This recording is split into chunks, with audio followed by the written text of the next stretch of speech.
Pastor, queridos irmãos aí do Mato Grosso do Sul, Campo Grande, esse que nos fala é o professor Reinaldo. Vamos para mais uma aula nossa de EBD. Vamos fazer uma oração? Senhor Deus da glória, abençoa os teus filhos e filhas que não assistiram essa aula, para que tirem o melhor proveito possível, Deus, para a glória e honra do teu nome. Queridos, hoje nós vamos para a nossa lição de número 9. Isso. Lição de número 9 é a nossa lição. E o tema que nós vamos trabalhar hoje sobre dois eventos que ocorrem no momento que o homem torna para Deus, né? Que seria a conversão e a regeneração. Aqui na síntese nossa diz assim, o primeiro ato no processo de salvação é a conversão a Deus por meio do arrependimento e fé, seguindo a justificação. Mas por que que precisa da conversão? Por que que precisa da regeneração?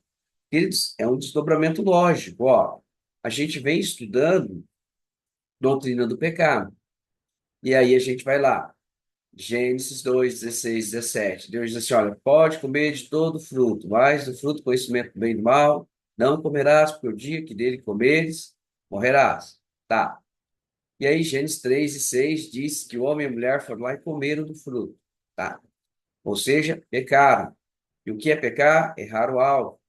Ao invés deles adorar a Deus, eles buscaram ser adorados. Gênesis 3 e 5 diz Satanás, a serpente ali, a serpente personificada, Satanás. Apocalipse 12, 9 vai dizer que aquela serpente, Gênesis 3, era Satanás. A serpente personificada ali, ela chega e diz, o dia, Gênesis 3 e 5, o dia que vocês comerem, vocês serão como Deus. Então, o homem errou o alvo, ao invés de adorar a Deus. Isaías 43 e 7, que era, nós somos criados para adorar a Deus. João 4, 24, 23 ou 24 diz, nosso Deus procura os verdadeiros adoradores. Jó 38 e 7 diz que os anjos adoravam a Deus quando da criação do mundo. Então, o ser humano, as criaturas, tanto o ser humano quanto os anjos, foram criados para adorar a Deus.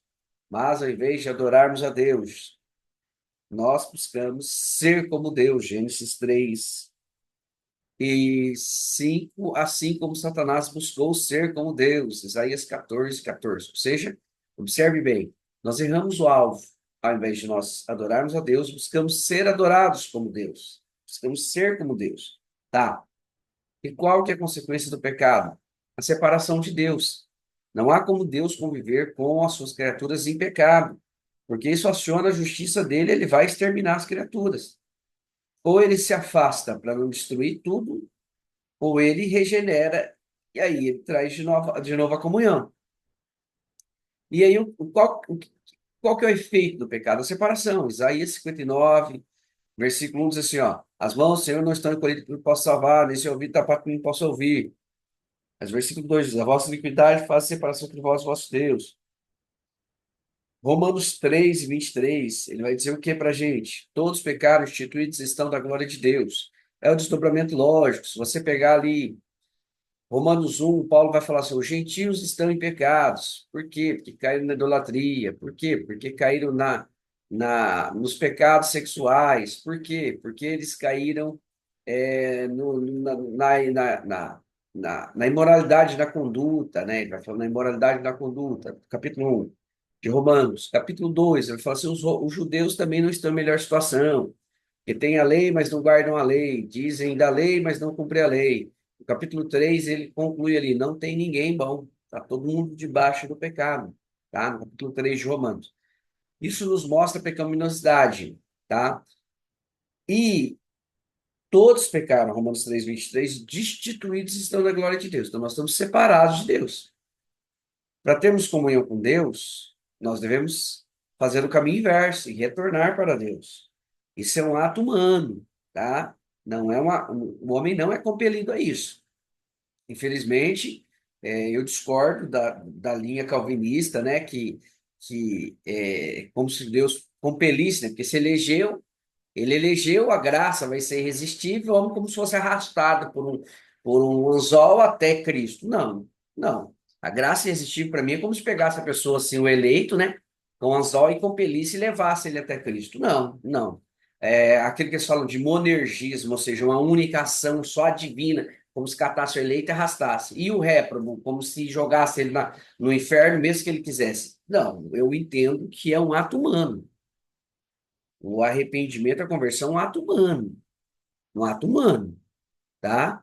É o indivíduo que ouve a palavra, a fé vem pelo ouvir a palavra. Então, a palavra fala ao coração do indivíduo, o Espírito convence o indivíduo, João 16:8, tá? Isso produz fé e ele toma decisão para voltar a Deus. Ou não. Às vezes a pessoa pode ser convencida e não convertida. Como assim, professor? Vou te dar um exemplo. Muita gente já deve ter tido essa experiência e eu também. Você fala de Jesus para alguém, a pessoa concorda com você, a pessoa chora pelos seus pecados. Então, ela está sendo convencida dos seus pecados. Ela chora. E aí você fala, quer entregar a vida a Jesus? Agora não. Ou seja, ela foi convencida, mas não foi convertida. Ela percebeu que ela tinha, que estava estado pecaminoso. O Espírito falou o coração dela, mas ela não se converteu. Então, essa é a questão. O que a gente tem que entender? A conversão é uma decisão humana, uma atuação do Espírito no convencimento. João 16:8. Ele vai convencer o estado pecaminoso. Mas a conversão é um ato humano. Entendeu? Não é um monergismo. Monergismo é o quê? O ato de um só. Como só Deus fisgasse o eleito e arrastasse ele para o céu. E por que que Deus não fisgou outro? Então é acepção de pessoas. Então a Bíblia está dizendo o quê? Então, quando Deus fala, quando acepção de pessoas, primeiro argumento. Segundo, aquele pensamento calvinista de eleição. O eleito vai para o céu de qualquer forma porque ele é eleito, carimbado para ser salvo, por ser pré-ordinado para isso. E Deus elegeu ele e alguns outros ele, não, e alguns outros ele reprovou. Então, bacana, a Bíblia acaba sendo, e o eleito vai perseverar. Então, a Bíblia acaba sendo, para mim, uma mera hipocrisia. Por que que ela aconselha a gente a vigiar, sendo que o eleito vai vigiar de qualquer forma? Por que que ela aconselha a pessoa a tomar cuidado? A Bíblia vira, ó, por que que Jesus fala? Vigiai e orai, para não entrar em tentação. Se o eleito vai vigiar de qualquer forma. Para mim, a Bíblia vira uma mera hipocrisia. Outro, o réprobo, ele é réprobo, ele não vai para o céu porque já foi reprovado. Se ele não foi reprovado diante do trono branco, Deus não pode julgar ele, porque Deus vai falar assim: você me desobedeceu. O réprobo vai falar: bacana, eu sou tão obediente quanto o eleito, porque eu só fiz o que o Senhor predeterminou. O Senhor me predeterminou para que eu fosse réprobo. Tem uma frase de Lutero: Lutero segue a linha da eleição com predestinação, entendeu? Uma frase de Lutero que ele diz assim: o diabo é o diabo de Deus, ele foi pré-ordenado e feito para ser diabo. Eu não aceito esse conceito, tá? Para mim, o diabo virou diabo por decisão própria, o ser humano caiu por decisão própria e volta para Deus por decisão própria. Sim, isso não tira o mérito. Isso não tira o mérito da salvação. Isso não é salvação por obras. Tira tudo que Deus faz. Sobra nada para o homem. Ó, quem regenera? Deus. Quem justifica? Deus. Quem santifica? Deus. Quem adota? Deus. Quem convence? O Espírito Santo. Quem morreu na cruz e pagou o sacrifício? Cristo. Tirou tudo isso, não tem salvação. Nesse processo todo, o que o ser humano faz? Aceita ou não. Só isso. Livre-arbítrio é isso. Isso não é obras, dizer eu quero ou não quero. Todo o processo é Cristo. Seria, eu acho interessante uma ilustração, como se o ser humano fosse um mendigo e recebesse, apenas estendesse a mão aceitando toda a ajuda e a oferta que vem de Deus. Que mérito tem no mendigo em só aceitar? Se a pessoa que está fazendo o donativo retirar, ele fica sem nada. O mérito está em quem doa e não quem recebe. Então, o mérito da salvação está em Deus. E a mera pessoa dizer eu aceito ou não, não está tirando todo o mérito da salvação. Que se você tirar todo o processo de salvação, é divino. Sim. E o ser humano, ele só diz assim ou não. Ele ouve a palavra. O Espírito Santo o convence. A fé vem pelo ouvir, ouvir a palavra de Deus. Primeiro, o Espírito Santo convence ele do estado pecaminoso. Sim, então, a palavra é de Deus, o convencimento do Espírito. E o que ele faz? Apenas volta para Deus ou não.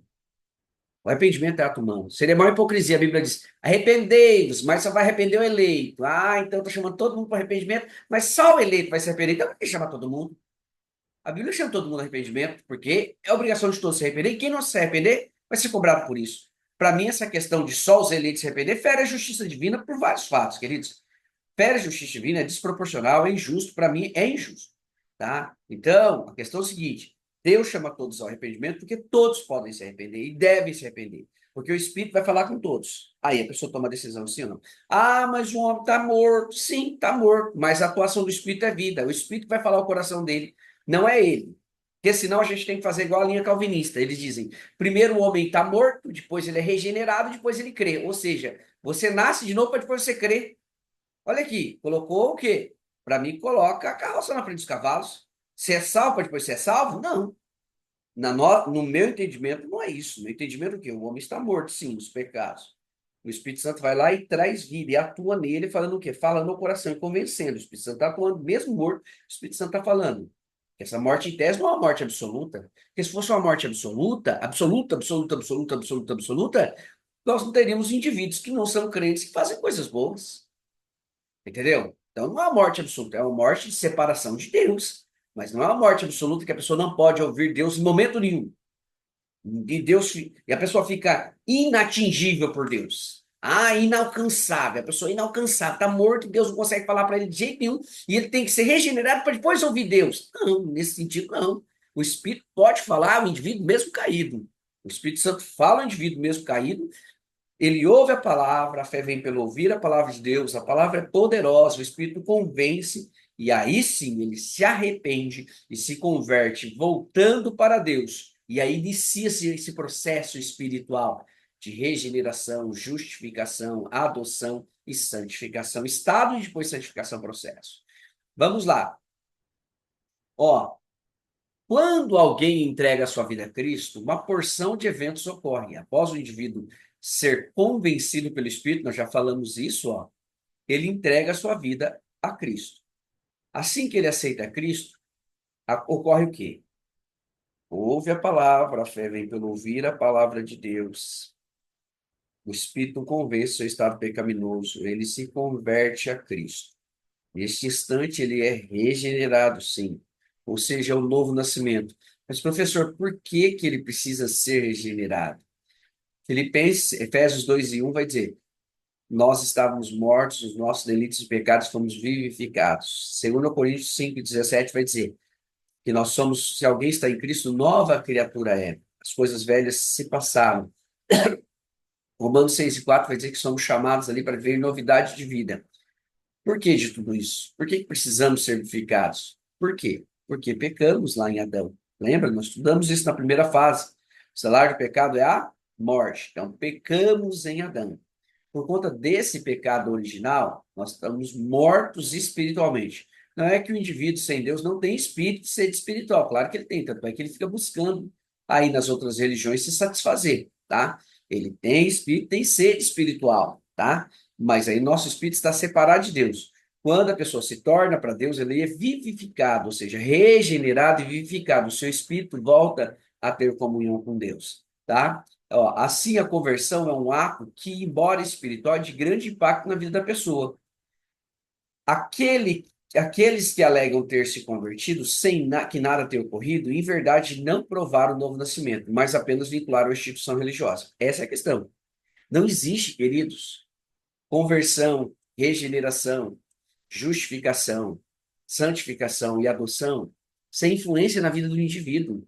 É um fato muito impactante que o conduz de volta para Deus, que ele passa a ter a mente de Cristo. E certo que um processo de melhoramento e purificação, mas ele passa a ter a mente de Cristo. Então, a conversão, não tem como a pessoa dizer, ah, eu me converti a Deus. Mas não tem arrependimento, não tem novo nascimento, não tem mudança de vida.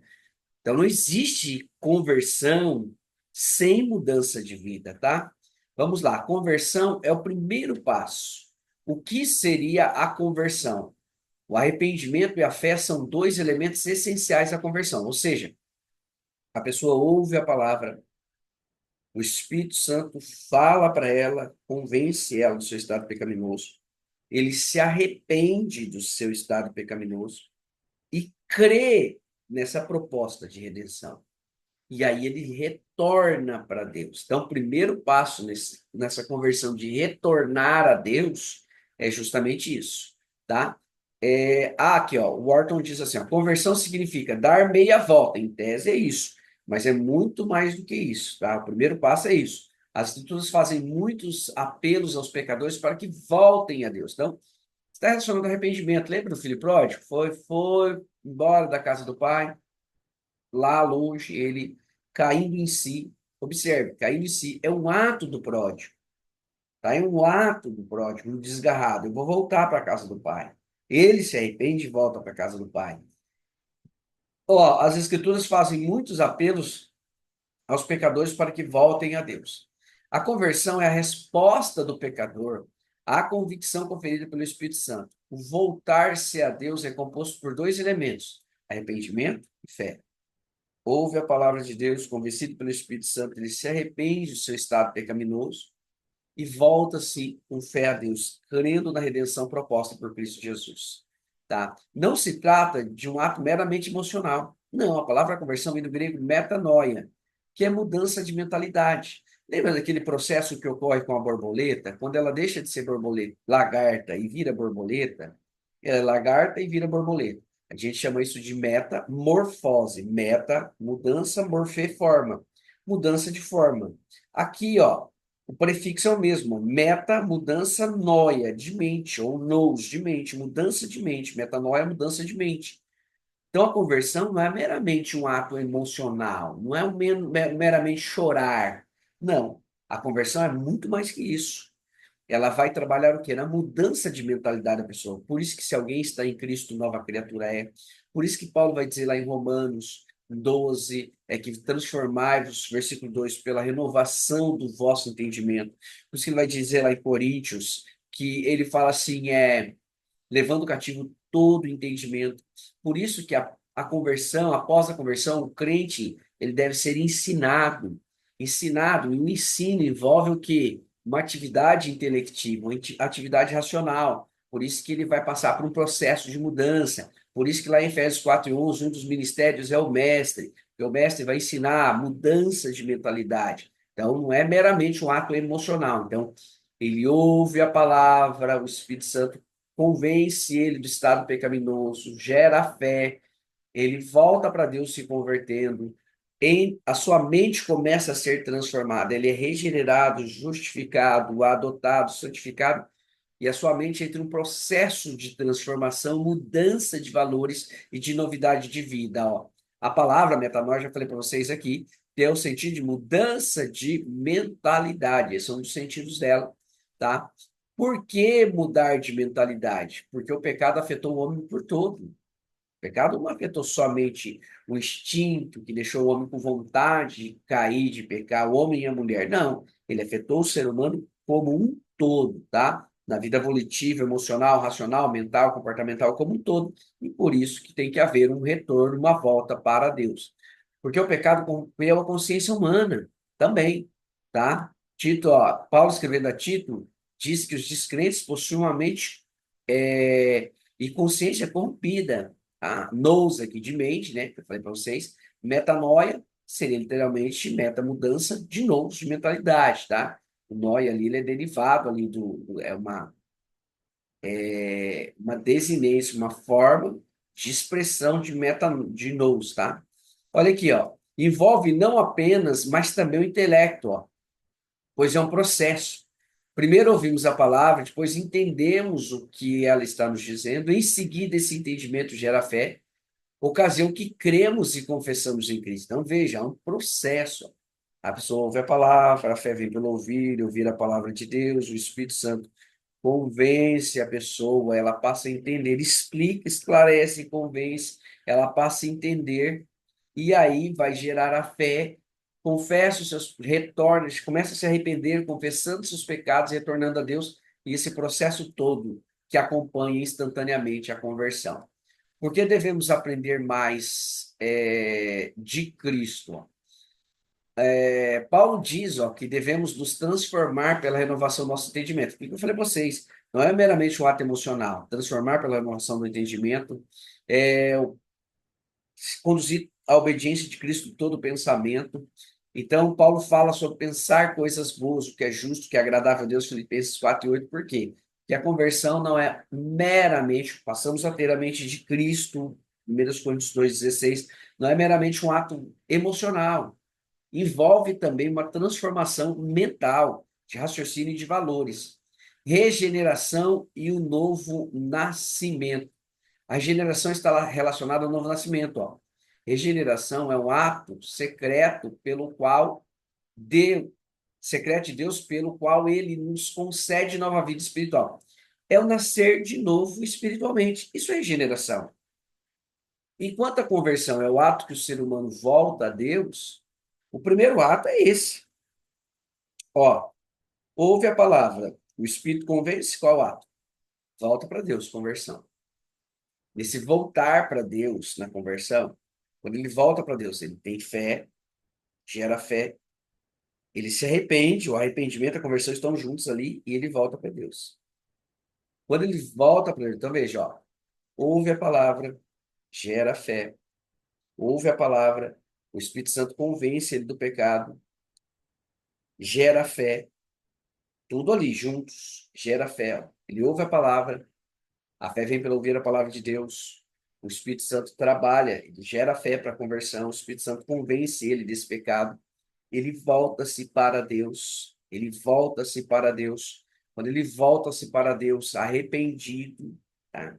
Volta-se para Deus arrependido. Aí ele é regenerado, justificado, adotado e santificado. Esses três, muitas vezes a gente consegue definir que o primeiro é regeneração, né? Ele é regenerado ali, justificado, santificado e adotado. Alguns dizem, é difícil a gente dizer quais que ocorrem depois, né? Mas quase que instantaneamente. Regeneração. O que é regeneração? O homem estava morto nos seus delitos e pecados. Morto nos seus delitos e pecados. O salário do pecado é a morte. Como que nós vemos que o homem estava morto nos seus delitos e pecados? Porque a Bíblia diz que nós somos vivificados, estando nós mortos nos nossos delitos e pecados. Efésios 2:1 e 2:5. O Senhor Jesus vai dizer a Nicodemos, ali o texto nosso, texto base nosso, vai dizer que o Senhor Jesus diz a Nicodemos que ele tinha que nascer de novo. Mas por que nascer? Porque ele estava morto. Mas morto fisicamente, nascer fisicamente, ele até indaga. Não, nascer espiritualmente, porque ele estava morto. O menino chega para o Senhor Jesus e diz assim, olha, deixa eu sepultar um parente meu. Aí o Senhor Jesus diz para ele assim, ó, deixa os mortos sepultarem os seus mortos. Faz mortos, como um morto sepultou, está todo mundo morto. Deixa os mortos espirituais sepultar o morto físico lá. Você, se me aceitou, você não é mais morto espiritual. Você já nasceu de novo. Então, você não vai se envolver com as coisas dessa vida. Deixa os mortos espirituais sepultar o morto físico lá. E você já nasceu de novo, você não está morto espiritual. Esse é o sentido. Há quem discuta qual evento ocorreria primeiro, se haveria uma sequência, geração, justificação e adoção. O Pecota aqui, ó, dispõe, tá aí no livro de Orton, que sejam atos simultâneos. Não dá para você dizer quem vai primeiro, por quê? Porque parece-nos que a regeneração ocorre ali e depois, junto ali com ela, vem a justificação, a adoção e a santificação, tá? Então, a regeneração é um novo nascimento. Por que que precisa nascer de novo? Porque está espiritualmente morto, tá? E ele vos justificou, estando vós mortos, vós delitos e pecados, está espiritualmente morto. Romanos 6:23, o salário do pecado é a morte. Então, quando o homem peca, Gênesis 2:17, no dia que você comer, você morrerá. Então, comeu o fruto. Qual que foi a morte? Morte espiritual. E o que é a morte? Separação de Deus. Por estar morto espiritualmente, precisa ser regenerado para voltar para Deus. Então, após esse processo de regeneração, o homem pode voltar a Deus e ter acesso a Deus. Então, não existe acesso a Deus sem regeneração. Queridos, tudo vai se linkando. Olha aqui, ó, Jesus disse, João 14:6, eu sou o caminho, a verdade e a vida. Ele não diz eu sou um caminho, ele diz eu sou o caminho. É o único que conduz a Deus. Eu sou a verdade, eu não sou uma verdade, eu sou a única verdade sobre Deus. Conhecereis a verdade os libertará. Eu sou a verdade que liberta. E eu sou a vida, eu não sou uma vida, eu sou a única vida. Então nós não conseguimos ter acesso a Deus a não ser por Cristo Jesus. Nós não conseguimos ter vida espiritual e regeneração a não ser por Cristo Jesus. Então, quando aceitamos a Cristo, nós passamos a ter vida espiritual, passamos a ser regenerados, passamos a ser justificados. Apenas e tão somente por Cristo Jesus. Não há salvação à parte de Cristo. Vamos lá, ademais, deve-se salientar que a regeneração é um ato exclusivo de Deus. Infelizmente, os irmãos calvinistas acham assim que a pessoa participa da salvação, a obra, ela apenas crê. é obra. Crer é obra. Dizer eu quero a salvação é obra. Não é. Todo o processo é divino. A palavra é de Deus, que é falada ao ser humano. O Espírito é quem convence. O indivíduo apenas crê depois de ser convencido e aceita. Só isso. Se arrepende e aceita. E depois, regeneração é ato divino, justificação é ato divino, santificação, estado, é ato divino, adoção é ato divino. O ser humano é meramente um mendigo que recebe aquela oferta de salvação. Necessidade de regeneração. Por que que precisa de regeneração? Nós já falamos, por conta da morte espiritual, por conta do pecado, o salário do pecado é a morte, e o ser humano morreu espiritualmente ao transgredir o mandamento divino e precisa ser regenerado espiritualmente. Efeitos da regeneração: torna o indivíduo uma nova criatura. É por meio da regeneração. Se alguém está em Cristo, nova criatura é. É essa a regeneração. Nós aceitamos a Cristo, ouvimos a palavra, a fé vem pelo ouvir a palavra, cremos, nos convertemos, voltamos para Cristo, somos regenerados e a partir do momento da regeneração somos feitos nova criatura. Por isso que não tem como alguém dizer, eu me converti e fui regenerado e sou nova criatura, praticando os mesmos atos. Não há conversão sem mudança de atitude, tá? Então, queridos, essa é a nossa aula. Concluímos aqui, falamos com vocês. Espero que essa aula seja de grande valia para vocês, tá bom? Vamos orar agradecendo a Deus. Senhor Deus, abençoe os teus filhos que irão assistir essa aula, que tire o melhor proveito possível, Deus, para a glória e honra do teu nome. Queridos, que Deus abençoe a sua vida, a sua família e a sua semana, em nome de Jesus. Paz, Senhor!